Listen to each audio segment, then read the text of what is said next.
Bonjour messieurs. Salut Eric. Bonjour Eric. Je vous remercie de nous rejoindre dans cet épisode du podcast Automobile Propre où nous allons commenter ensemble les dernières actualités de la voiture électrique. C'est votre première fois dans le podcast, donc avant de commencer, je vous propose de vous présenter en quelques mots. Qui veut commencer ? Moi je veux bien. Seb, ouais. Ok, merci Eric d'abord de nous accueillir. Charles, on se connaît déjà, donc je suis Sébastien Gall. J'ai deux casquettes, je suis à la fois président d'un club d'électromobilistes, e-France Café, donc de longue date, depuis 10 ans je roule en électrique. Club qui fait partie de la FAUV, Fédération Française des Associations d'Utilisateurs de VE. Et puis à côté de ça, depuis 5 ans, je suis formateur en électromobilité, voilà, et enseignant de la conduite en voiture électrique. Donc tu as une activité professionnelle autour de l'enseignement de la conduite en voiture électrique, c'est assez original, vous n'êtes pas très nombreux à faire ça je crois. Ouais, on est de plus en plus nombreux, il y a même des Tesla Model 3. Voilà, donc j'ai formé pas mal de vendeurs, de commerciaux, des loueurs. Je fais découvrir la voiture électrique à des seniors dans le cadre d'actions de sécurité routière et je fais passer des permis depuis quasiment 5 ans sur voiture électrique, donc boîte automatique. Donc c'est des gens qui sont résolument prêts à conduire uniquement des voitures électriques, parce que quand on passe ce permis avec cette formation avec ton organisme, on peut pas après conduire une voiture thermique ni avec boîte mécanique, c'est ça ? Oui, le permis boîte automatique. Donc, si on conduit pas un Cybertruck, c'est du permis B. On en reparlera. Voilà. C'est assimilé à de la boîte auto en fait, l'électrique. Donc, pendant 3 mois, ils sont restreints à une boîte automatique. Mais au-delà des 3 mois, on peut facilement faire lever cette restriction par une formation de 7 heures en auto-école sur une boîte manuelle. Et ensuite, on peut conduire tout type de véhicule. Mais après, je t'avoue qu'une fois qu'ils ont goûté à la boîte auto, ils adorent ça. Et puis même quand ils passent d'une boîte auto classique à l'électrique, parce que parfois ils vont d'un enseignant à l'autre, ils voient la différence. Et voilà, j'en ai même qui sont passés à l'électrique du coup.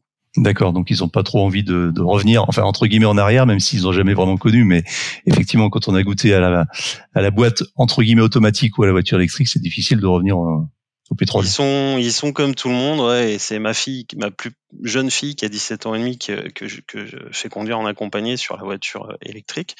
Elle a été en auto-école pour essayer sur une boîte automatique et ça lui a fait bizarre. Je lui ai dit, écoute, ma collègue, je lui ai dit, Sophie, tu te débrouilles pour avoir une boîte auto. Ma fille connaît que l'électrique et elle va conduire pour la première fois une voiture thermique. Et c'est quoi comme voiture, sans indiscrétion? J'en ai eu 3. J'ai commencé avec une Nissan Leaf, bien sûr. J'ai eu une Kia e-Soul 64 et maintenant c'est une MG4 Luxury. D'accord, très bien. Donc tu t'adaptes au marché au fur et à mesure qu'il évolue. Ouais. Très bien. Charles ? Eh ben écoute, merci Eric de l'invitation et ça me fait très plaisir de participer à ce premier podcast, en plus avec Sébastien qu'on se fréquente régulièrement. Donc moi c'est Charles Rivoire. Donc moi j'ai 2 casquettes aussi. Donc la première c'est que j'ai fondé un site de petites annonces qui s'appelle donc WeLike, c'est welike.fr, où en fait vous retrouvez des annonces de véhicules électriques neufs et d'occasion. Et avec des informations que vous retrouvez pas forcément sur le Bon Coin et la Centrale, qui sont pas eux spécialisés voitures électriques. Et je vais importer tous les services, on va dire annexes, qui est la proposition d'installation de bornes de recharge, une assurance qui est spécialisée pour les véhicules électriques, possibilité aussi de certifier sa batterie lorsque vous mettez votre véhicule en vente sur le site. Et après, il y a des services un peu plus classiques comme effectivement l'inspection et la livraison des voitures. Et tout récemment, parce qu'en fait, on se rend compte d'une chose, c'est qu'en électrique, on a quand même besoin d'accompagnement, ce que fait aussi Sébastien très bien, que je salue également. On est tous là pour ouvrir un petit peu dans cette nouvelle mobilité. Et en fait, aujourd'hui, malheureusement, à part passer des heures sur YouTube et échanger sur des forums, il y a personne qui vraiment est là pour nous accompagner. Et donc, du coup, j'ai décidé de lancer un programme d'accompagnement en ligne, donc du type e-learning, où on vient vraiment condenser et apporter toutes les informations essentielles pour pouvoir utiliser une voiture électrique, donc de la meilleure façon qu'il soit. D'accord, donc de la pédagogie, une plateforme, Exactement. enfin toute une activité autour de l'écosystème de la voiture électrique en fait. C'est ça, voilà, ça permet vraiment de faire gagner du temps. Et là, dernièrement, j'ai eu pas mal de demandes, un peu comme Sébastien, pour intervenir en entreprise, pour former effectivement, d'une part, les commerciaux en concession, parce qu'ils se rendent compte qu'ils sont quand même très attachés au thermique, et que malheureusement, c'est pas des utilisateurs de voitures électriques comme on peut l'être. Donc voilà, ils n'ont pas vraiment les expériences nécessaires pour le moment. Donc voilà, j'ai été contacté par plusieurs concessions et des entreprises souhaitent que je vienne former les flottes d'entreprises justement à utiliser correctement leurs véhicules électriques et voilà pour que la transition se passe dans les meilleures conditions possibles.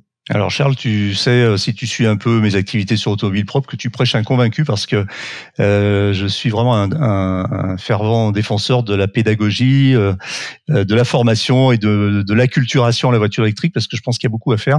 Et quand j'ai commencé à en parler dans mes chroniques sur Automobile Propre, j'avais l'impression que tout le monde n'était pas convaincu de cette nécessité. Et aujourd'hui, je pense qu'il n'y a plus de questions là-dessus. Même si les gens évoluent, hein, la connaissance, le niveau de connaissance en la matière a largement évolué depuis quelques années, mais il y a encore beaucoup à faire. Et c'est un domaine qui nécessite effectivement une petite mise en jambe avant d'y passer réellement. Très bien. On passe au sujet de l'actualité. Donc, on attaque tout de suite avec le premier sujet qui concerne Volkswagen. Alors, le groupe allemand vient de décider d'arrêter la vente de ses modèles thermiques en Norvège, Sébastien. Oui, alors j'ai découvert ça dans Automobile Propre. Bon, après, il y a un effet d'annonce un petit peu. J'ai vu que de toute façon, ils anticipaient à peine la décision du gouvernement, puisque chez eux, c'est 2025, la fin de la vente des thermiques neuves. C'est ça. En Europe, c'est 2035. Donc, quelque part, bon, c'est pas non plus, c'est pas un scoop pour eux, quoi. Voilà. Après, on sait tous depuis un moment que les pays du Nord, donc Norvège, voilà, même les Pays-Bas, etc., sont vachement en avance sur nous, quoi, là-dessus. On peut pas imaginer la même chose chez nous, quoi, avec un pays qui est, je sais pas, il y a 5 millions d'habitants, je crois, en Norvège, on est presque 70. Voilà, on a 40 millions de voitures. Quand je vois que Volkswagen en a vendu 100 000, pour eux, c'est énorme, mais le marché est plus petit, quoi, quand même. Voilà. Mais c'est un signal quand même de l'évolution, puisqu'en fait, ça part du nord, j'ai envie de dire, et puis ça descend ensuite. On voit que l'Allemagne aussi est en avance, et voilà. Donc c'est le signe de l'histoire, je pense. Voilà. Après, la Norvège aussi. Bon, vous savez peut-être tous les deux que c'est aussi un gros pays producteur de pétrole et de gaz, donc ils ont une grosse richesse là-dessus. C'est un pays qui est riche.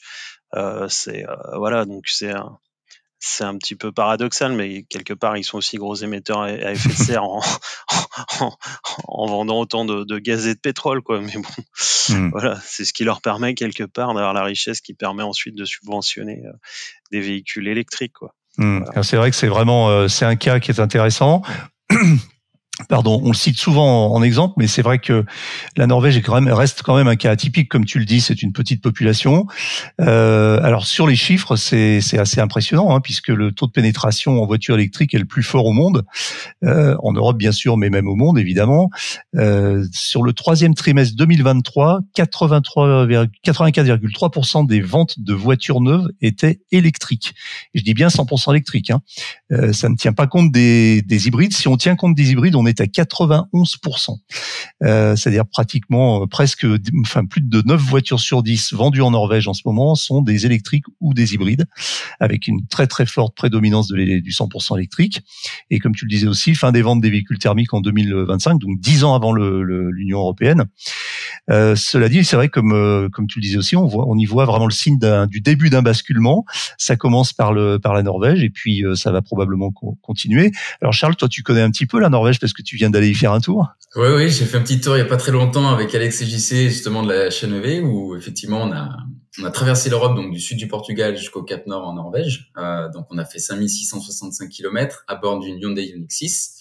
Et l'objectif c'était de jamais s'arrêter à part pour recharger. Effectivement, donc on a fait ce record-là en 63h35.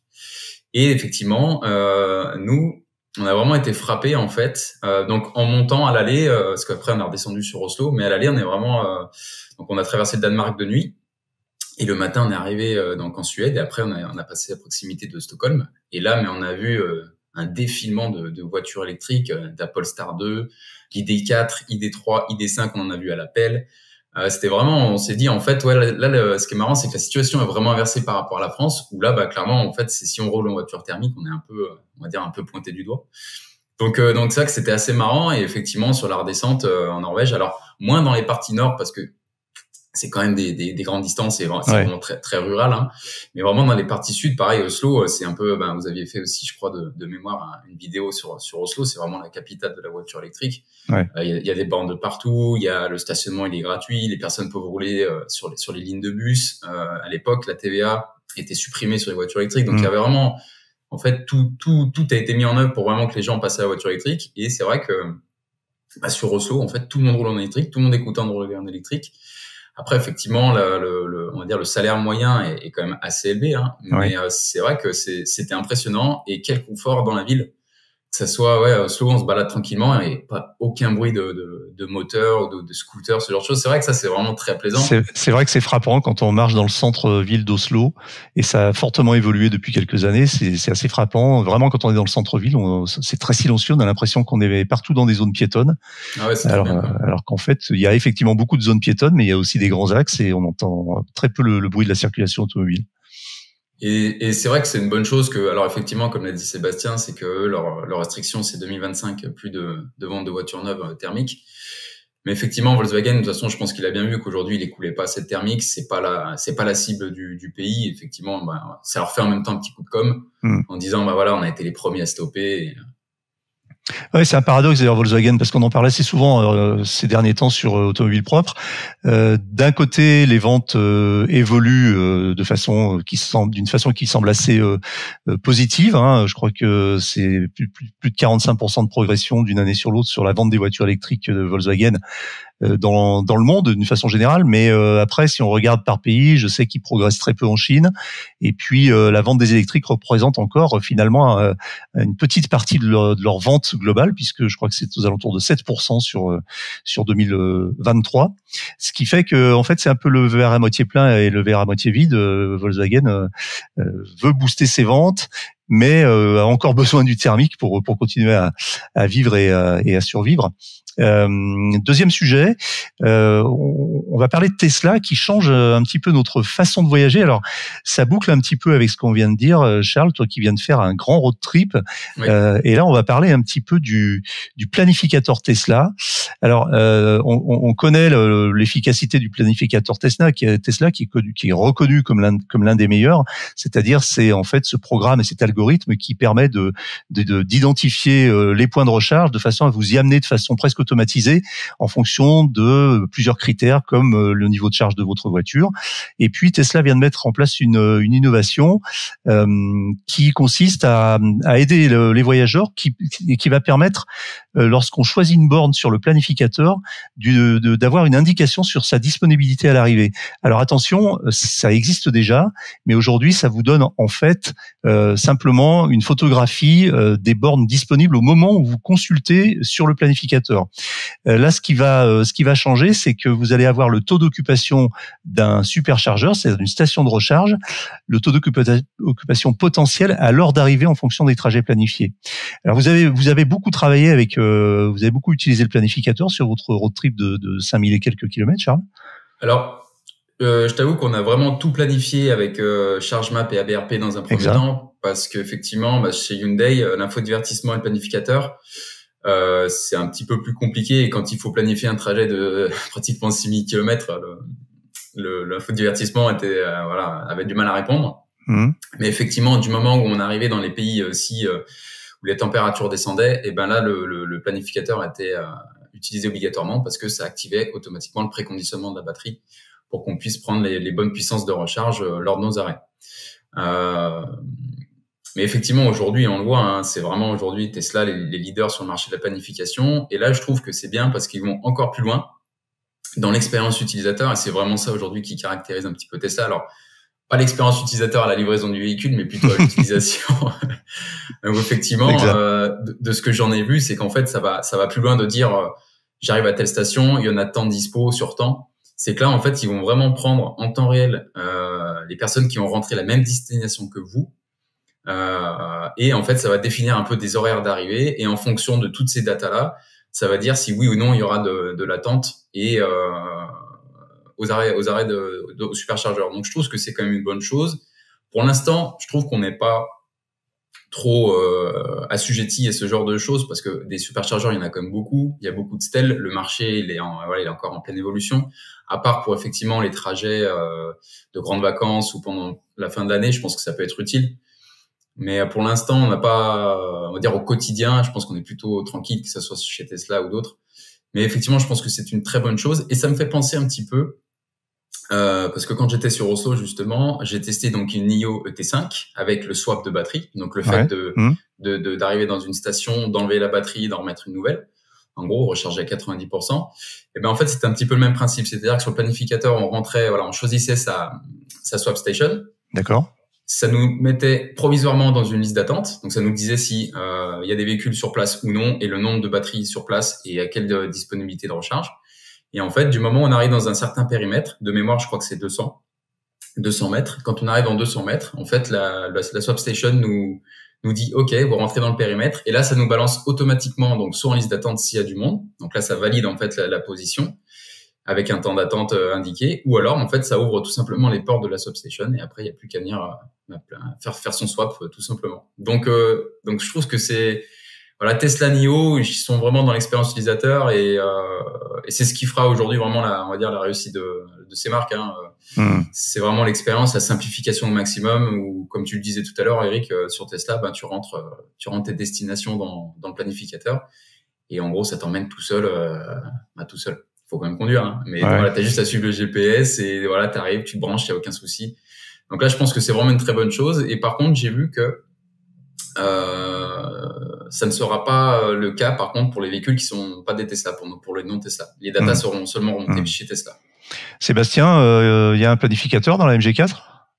Alors pour tout dire, je l'ai pas encore.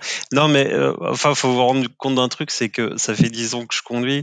L'expérience, elle a vraiment changé. Il y a 10 ans, tu partais, mais c'était l'aventure. Fallait planifier avec ChargeMap et puis prendre un plan A, un plan B parce que t'es vraiment un pionnier en fait. Ouais, non, il y a pire, mais disons que à part quand on est parti en Transylvanie, ou quand je pars en vacances et encore, je veux dire, maintenant j'ai presque l'impression que c'est aussi simple qu'en voiture thermique. Mais c'est faux, c'est pas vrai. Si Tesla c'est le précurseur, il a tiré depuis le début. Musk, il a toujours dit qu'il voulait combattre le range anxiety et son réseau, c'est un truc génial. Et je vais dire que dans 10 ans, il faut que l'utilisateur qui roule en voiture électrique, il puisse prendre sa voiture et aller où il veut sans arrière-pensée, sans réfléchir comme quelqu'un qui prend sa thermique, il se dit pas mais où est-ce que je vais mettre de l'essence ? Donc on n'y est pas encore. À la fédération, dans les assos, on se bat depuis des années pour qu'il n'y ait pas 100 000 badges, pour qu'on puisse payer en carte bancaire, pour qu'on puisse payer au kilowattheure, à l'énergie consommée et pas autant. Je pense que Tesla, il tire tout ça et on va y arriver un jour et j'espère qu'on va y arriver le plus vite possible. Qu'un jour, on prend sa voiture électrique comme on prend sa voiture thermique sans se poser de questions si on veut partir à l'autre bout de la France, quoi. C'est un vrai sujet. J'avais fait une chronique là-dessus dans ma rubrique roue libre. C'était justement est-ce que les planificateurs sont voués à disparaître rapidement. Et en fait, l'idée c'était de dire que ça serait peut-être, comme tu le dis, la meilleure chose qui pourrait arriver aux électromobilistes, c'est qu'un jour on n'ait plus du tout besoin de planificateurs.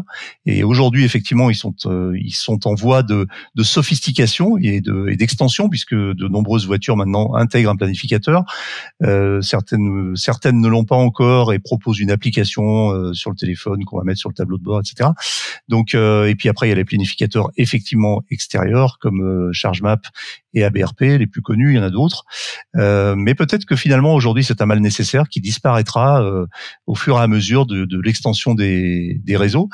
Sur le planificateur Tesla, c'est là que c'est intéressant parce que la technologie va faire appel forcément à des outils statistiques, à des outils d'intelligence artificielle, puisque les prévisions et les prédictions que va proposer la nouvelle version du planificateur reposent quand même uniquement pour le moment sur les voitures Tesla. Or, on sait que maintenant, une grosse partie des superchargeurs Tesla sont ouverts aux voitures non Tesla. Il y a aussi des biais. Par exemple, on a l'exemple de conducteurs de Tesla qui vont activer la préchauffe ou le préconditionnement de la batterie en rentrant manuellement une station Tesla, mais finalement qui vont se rendre chez Ionity au final. Donc Tesla la station Tesla et le système d'algorithme va prendre ça en compte en disant tiens, il y a quelqu'un qui va arriver, alors qu'en fait dans les faits non, puisque cette personne n'arrivera jamais dans la station. Et puis il y a aussi la question des connecteurs de recharge à droite, à gauche, qui risquent de fausser un petit peu le résultat. Et c'est là que c'est intéressant parce que je pense que c'est un gros chantier, un gros travail des ingénieurs de Tesla qui travaillent sur cet algorithme pour rentrer justement tous ces outils et toutes ces données qui sont pas forcément des données hyper fiables, mais qui sont plutôt des données statistiques et qui vont donner un résultat de taux d'occupation potentiel au moment où on arrive. Donc ça c'est quand même super intéressant. Donc on suivra ça de près. Les utilisateurs de Tesla vont recevoir probablement cette mise à jour ou l'ont déjà reçue dans les jours qui viennent. Et on verra si ça fluidifie le passage sur les superchargeurs. Alors on sait qu'aujourd'hui les cas de congestion sont encore très rares, mais il se peut que ça évolue avec les années, vu le nombre de Tesla qui se vendent en ce moment. Donc une donnée très intéressante. Tu voulais ajouter quelque chose, Charles ? Non, je valide totalement ce que tu dis. Ok, troisième sujet, là on reste chez Tesla, et puis on en parlera encore un petit peu après, parce qu'il y a toujours une actu avec Tesla, c'est le fameux Cybertruck. Alors on vient d'apprendre, et je pense que ceux qui ont fait une précommande en France ou en Europe risquent de l'avoir un petit peu... ouais, c'est un peu amer. On vient d'apprendre que le Tesla Cybertruck on ne pourra pas conduire ce Cybertruck avec un simple permis B. Alors pour ceux qui connaissent pas très bien, je rappelle que le Cybertruck est un énorme pick-up qui a été annoncé et dévoilé par Elon Musk en novembre 2019, ça fait déjà 4 ans, qui va arriver sur le marché probablement fin 2024, début 2025, donc avec comme d'habitude 3 ou 4 ans de retard, mais ça c'est le Elon time comme on dit, et puis c'est un truc assez monstrueux qui dépasse les 5 mètres de long, qui fait pratiquement 2 mètres de haut, avec une benne, enfin très très américain dans l'usage et très Star Wars dans le look, et on vient d'apprendre donc que ce Tesla Cybertruck qui va peser dans sa version la plus légère plus de 3,6 tonnes ne pourra pas être conduit avec un permis B, Charles. Oui. J'ai vu passer ça aussi, c'est qu'effectivement alors Cybertruck je sais pas, quand j'en parle autour de moi, tous les Tesla fans ils sont vraiment à fond, il y en a plein qui sont autour de moi qui ont fait les précommandes. Et effectivement, on a bien vu le teasing qui a été fait il y a 4 ans où là, Elon Musk a lancé la fameuse boule de pétanque sur la vitre où ça a cassé, etc. Donc là, c'était vraiment un coup de génie au niveau de la com. Et effectivement, ça traîne un petit peu arrivé, etc. Et là, dernièrement, on a eu quelques data sur les dimensions et surtout sur le poids, comme tu dis. Donc là, tu parlais de 3,6 tonnes, effectivement. Donc ça, c'est pour la version avec on va dire la petite version. Et j'ai vu que ça montait jusqu'à 4,5 tonnes. Ouais. Donc c'est quand même énorme avec la plus grosse batterie. Et en termes de volume, je me suis amusé un petit peu à comparer. En hauteur, ça fait 1m90. Donc, c'est comme un ID Buzz. Donc, l'ID Buzz, c'est quand même assez haut. Dans les parkings souterrains, ça passe pas partout. La longueur, on est sur pratiquement, on est sur 5m88. Donc, c'est pratiquement la même longueur que la luxueuse BMW i7, qui est considérée comme une limousine. Et en gros, c'est même plus gros que le Hummer H1, qui à la base est un véhicule militaire. Donc, c'est vraiment la dimension à l'américaine. Et c'est vrai que les premières douches froides, forcément, quand on a ces dimensions, c'est des énormes batteries comme ça, forcément, Donc là aujourd'hui, il faudra un permis C1, donc c'est un permis poids lourd. Donc là, ça veut dire que tous ceux qui l'ont précommande et qui sont vraiment motivés pour l'acheter, il va falloir qu'ils repassent voir. Je sais pas si Sébastien, tu fais le poids lourd, mais non, je fais pas, non. Il va falloir repasser par la case code auto-école et valider son permis. Mais après, je trouve que quand même nous, surtout en France et en Europe, on n'a vraiment pas les infrastructures pour, que ça soit les routes, les places de stationnement ou même les parkings. Déjà que moi, avec ma Zoé, quand je vais dans Lyon, je galère à me garer, ou dans les parkings souterrains, on n'est pas loin de refaire une jante. Là, je me dis, c'est juste impossible. Mais après, effectivement, je pense que c'est un véhicule qui est adapté pour le marché, on va dire américain, canadien, avec des grandes distances, des grandes voies. Mais après, moi, j'ai un petit peu de mal, c'est que, alors, si on a un usage, on va dire entreprise, pour vraiment charger, tracter, et voilà, là il n'y a pas de souci. Mais si comme la majeure partie des conducteurs, on est à 90% tout seul dans son véhicule, d'avoir un véhicule qui fait entre 3,6 tonnes ou 4,5 tonnes pour déplacer une seule personne de 80 kilos, je trouve que c'est un petit peu dommage, quoi. C'est vraiment la démesure en fait à l'américaine. Ouais, et justement, On se demande ce que ça dit de Tesla, de cette approche de la voiture électrique que certains critiquent en fait. On est aux antipodes, ouais, mais complètement de la sobriété en tout cas. C'est ça. Et finalement, c'est aussi une question de personne. Est-ce que justement l'image du Cybertruck ne colle pas parfaitement à Elon Musk, c'est-à-dire ce côté un peu mégalo et ce côté on lance un projet pratiquement sur un coup de tête. Moi, j'ai l'impression que on attribue beaucoup de réflexion et de stratégie à Musk, ce qui est fort probable, bien sûr. C'est quelqu'un qui est capable de voir très loin. Il l'a prouvé avec le développement de sa gamme de voitures électriques. Et puis, je pense aussi que c'est quelqu'un qui, par moment, fonctionne sur des coups de tête, sur des coups de sang, quoi. C'est-à-dire le Cybertruck, le rachat de Twitter. Enfin, on a l'impression que c'est des choses qui le gars se dit rien n'est impossible. Et ben, on va faire un Cybertruck, on va faire le plus gros pick-up, on va faire un pick-up qui est aussi gros que les gros Ford F-150 qu'on voit sur les routes américaines. Peu importe, on ne sait pas trop à quoi il va servir. On va lui faire un look de malade mental. Et puis on va faire du buzz avec ça et ça va tirer la gamme. Moi, je suis curieux de voir ce que vont donner les ventes.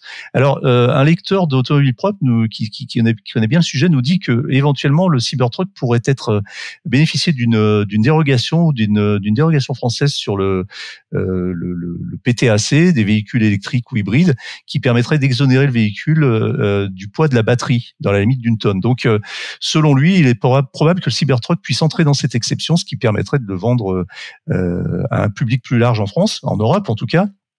Mais est-ce qu'on a vraiment besoin de ça? Est-ce qu'on a besoin de ce truc complètement starbé sur nos routes? Bon, c'est sympa, c'est un super look et tout, ok, on aime, on n'aime pas. Personnellement, mais ce n'est que mon avis, je n'aime pas, je trouve ça très moche. Après, sur les usages, aujourd'hui, on vise quoi avec ce genre d'engin? On va viser les artisans, les gens qui utilisent des pick-up et des SUV pour leur travail principalement, si on veut vraiment cibler la bonne catégorie.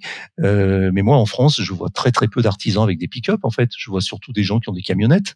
Donc, le marché du pick-up, ouais, en France, il est que ce soit sur même du thermique, il est pas foufou, quoi. Il est pas très animé, le marché du pick-up. Ouais. Ouais. Donc finalement, si on se dit ok, le grand public n'y aura pas accès, d'accord. Donc ce sont les professionnels, mais quel professionnel va faire des livraisons en ville avec un Cybertruck et va aller réparer de la plomberie ou de l'électricité dans nos petites rues européennes avec un Cybertruck? J'ai du mal à comprendre. Alors qu'aujourd'hui, on a plutôt tendance à s'orienter vers justement des engins qui seraient plutôt des vélos cargo ou des petits engins comme ça, des quadricycles à moteur électrique.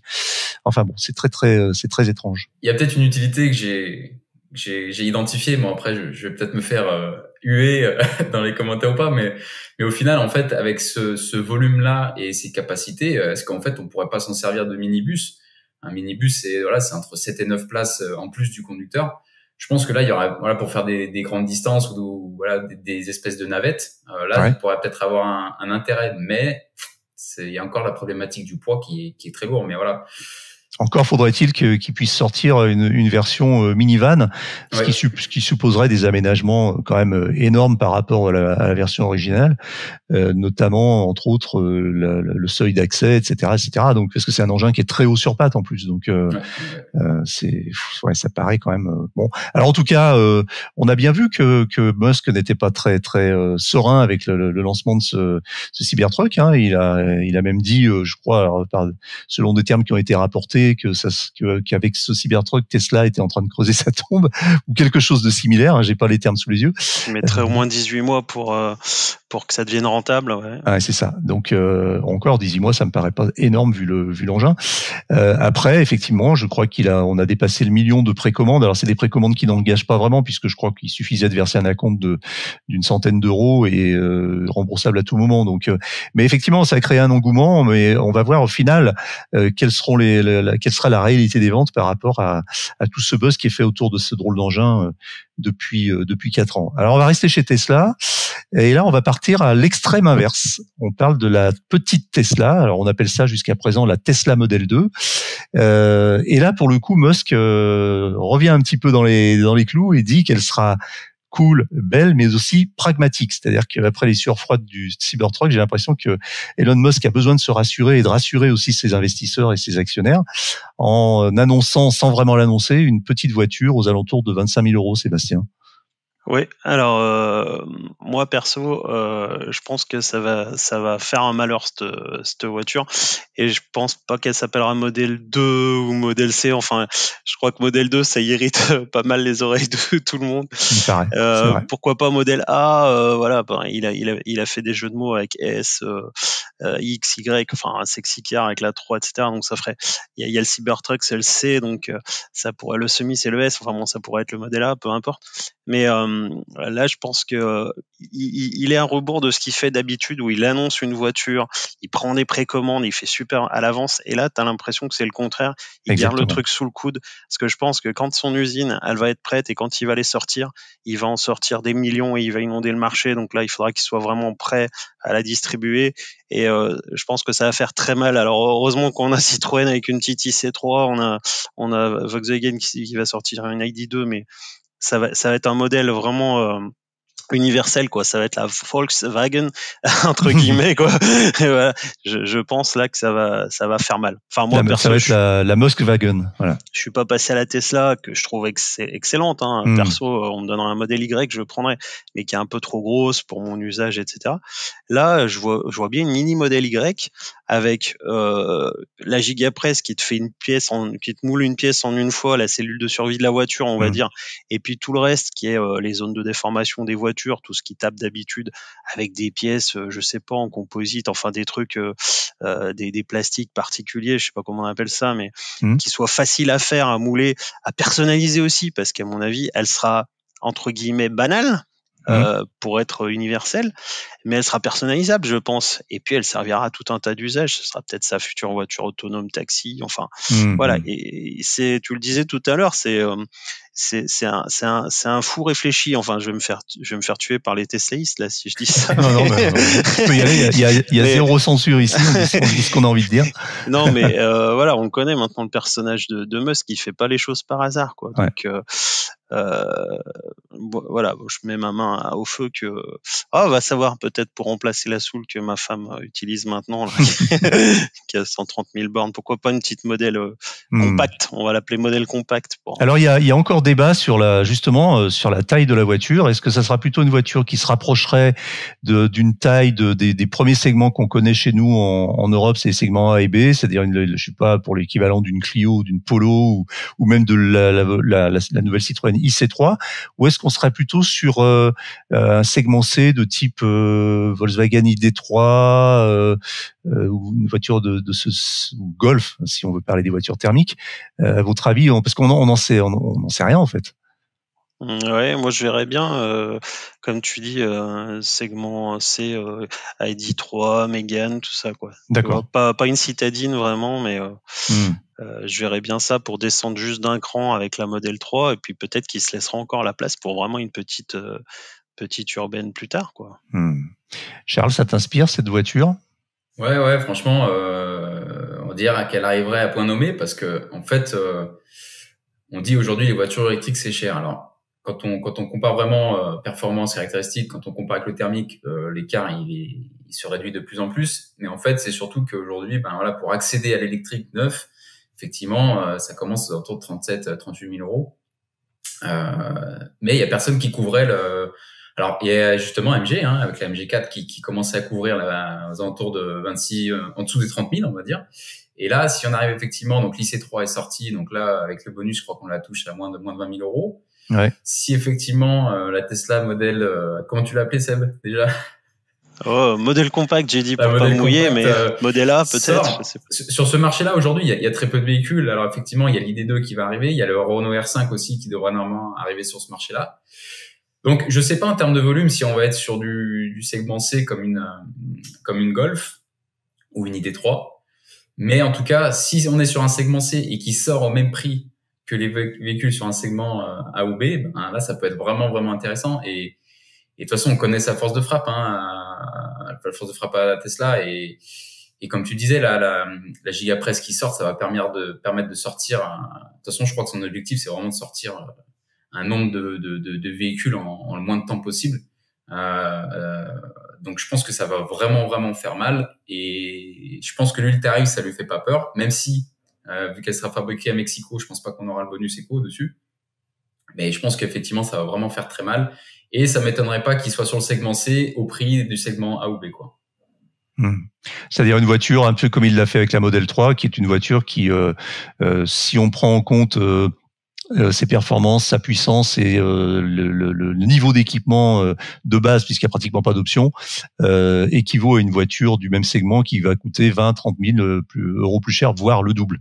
Donc effectivement, il va peut-être renouveler l'opération. Alors ce qui va se passer peut-être par contre, c'est que quand les Tesla sont arrivés sur leur segment, elles étaient seules, donc il n'y avait pas de concurrence. Ça leur a permis de vraiment de rafler le marché, premier arrivé, premier servi. Là, ça sera la donne va être très différente parce que cette nouvelle Tesla compacte ne serait pas censée arriver sur le marché avant au moins 2026 ou 2027. Dans les meilleurs des cas et selon tous les prévisionnistes, là le marché sera très très encombré parce qu'on aura déjà beaucoup de petites citadines et compactes qui seront d'origine soit européenne, soit asiatique, soit chinoise et coréenne, qui auront déjà bien pris le marché. On a déjà comme tu le disais, on a déjà la Dacia Spring, on va avoir la Citroën IC3, on va avoir la Renault 5, la Renault 4, et puis on va avoir d'autres voitures qui vont arriver probablement avec ce cahier des charges-là, c'est-à-dire des petites compactes urbaines avec 320 km d'autonomie aux alentours de 20 000 euros hors bonus. Donc il va falloir que là, pour le coup, la petite Tesla fasse sa place, ce qui n'était pas le cas sur les modèles précédents. Quitte même à créer, tel que Tesla l'a fait jusqu'à maintenant, pratiquement son segment à lui tout seul. C'est-à-dire le segment de la grosse berline électrique, le segment du gros SUV électrique, le segment du Cybertruck électrique, etc., sur lequel il sera peut-être pas forcément beaucoup suivi. En revanche, effectivement, quand il va arriver, le marché sera déjà bien encombré. Oui, il y a l'occasion aussi. C'est ça qui est intéressant. Enfin, si on se met à la place de l'utilisateur, il y a aussi l'occasion qui permet de s'acheter des voitures à moins de 20 000 parce qu'on dit les voitures sont chères. Mais moi, je pense qu'il va sortir une compacte au prix d'une citadine, quoi. Et là, il va encore casser le game comme il fait avec la Model 3 ou la Model Y finalement, hein, qui sont, si on compare les prestations, les prix performance, il est toujours 10 000 euros en dessous du reste, quoi. Donc là, il sera face aux Chinois et j'espère que les constructeurs européens vont réagir. Mais il faut que Citroën nous fasse une IC4 à 25 000 et Volkswagen une ID3 pareil, hein, parce que ils vont y arriver. Je pense qu'ils sont à chaque fois un petit peu en retard et puis voilà, ils tirent le premier. Ça fait longtemps qu'on dit qu'il a des années d'avance Tesla sur ses autos. Mais pas qu'en termes de contenu technologique, quoi. En termes de contenu industriel, c'est là qu'il est fort. C'est que lui, il est parti de rien, donc il a tout imaginé pour la performance industrielle. Quand il fait partir des fusées, parce que moi j'adore suivre ces programmes Starship et tout ça, son objectif, c'est de faire baisser le prix de la tonne qui part dans l'espace, mais dans des proportions incroyables. Voilà. Et il y arrive. Il est en train de fabriquer des fusées à la chaîne. Quand il aura le top, il aura le go, mais voilà, il applique les mêmes méthodes, il applique les mêmes méthodologies dans l'industrie automobile, spatiale, etc. En fait, c'est un visionnaire. On dit que c'est un génie. Certains l'adorent, certains le détestent, mais on peut pas nier le fait de la dimension industrielle du bonhomme aussi. Hein. C'est-à-dire que c'est un vrai industriel, Elon Musk. Ah, mais c'est le Ford des années 2000, quoi. C'est ça. Et puis c'est quelqu'un qui donne aussi l'impression parfois d'improviser, comme je le disais tout à l'heure, mais qui a aussi cette capacité d'apprendre en avançant. C'est-à-dire qu'on lance un projet et puis après on se débrouille pour faire en sorte qu'il se réalise. Alors c'est vrai que c'est très différent avec cette petite voiture parce que on n'a jamais vu, et c'est très nouveau je trouve, on n'a jamais vu Elon Musk aussi prudent puisqu'il a indiqué qu'il ne pouvait pas se permettre. Lui, il a dit ça, de donner plus d'informations pour le moment sur cette petite voiture. C'est tout à fait à contre-courant de ce qu'il a fait jusqu'à présent, quoi. Oui, tout à fait, mais c'est aussi une autre façon de faire le buzz au lieu de dire voilà, ça sera génial. Il dit je vous cache des trucs et puis comme ça, tout le monde en parle, quoi. On est tous à imaginer des trucs, quoi. C'est vrai. On est un peu presque dans le rêve d'enfant ou dans le fantasme à attendre toujours la prochaine Tesla. Dernier sujet, messieurs, on va parler d'intelligence artificielle et de Google, puisque Google s'intéresse aussi aux nouvelles mobilités et à l'électromobilité et vient de mettre en place un dispositif qui va permettre ou qui permet déjà de faire baisser les émissions de CO2 des voitures sur nos routes, Charles. Oui. Et alors, on parle d'ondes vertes. Hein. D'ondes vertes, ouais. En fait, je me suis toujours posé la question quand je suis à un feu, Ouais. C'est qu'effectivement, dans une journée, il y a plusieurs types de trafic. Il y a le matin quand on part au boulot. Après, de 9h à midi, il se passe pas grand chose. De midi à 14, des gens vont se remettre un petit peu dans leur voiture et tout. Et après, en gros, l'après-midi, il se passe pas grand chose. Et sur les coups de 17-18 heures, c'est le rush dans les centres-villes. Et en fait, aujourd'hui, alors de moins en moins, parce que maintenant, ils sont équipés de capteurs, ça compte les véhicules, etc. Mais le rythme des feux rouges, des feux de circulation sont toujours identiques. Et là, justement, c'est l'intelligence artificielle va rentrer en ligne de compte, prendre les données Google Maps et de dire voilà, en fonction des horaires, en fait, un truc tout bête, hein, mais voilà, je suppose que ça vous est déjà arrivé, hein, mais d'être un peu tard le soir dans une ville et là vous attendez au feu rouge alors qu'il y a personne, quoi. Et que c'est dégagé et on dit non, on passe pas parce que voilà, on va avoir bonne conscience. En fait, ce genre de problème, effectivement, avec l'intelligence artificielle, ça va être complètement réglé.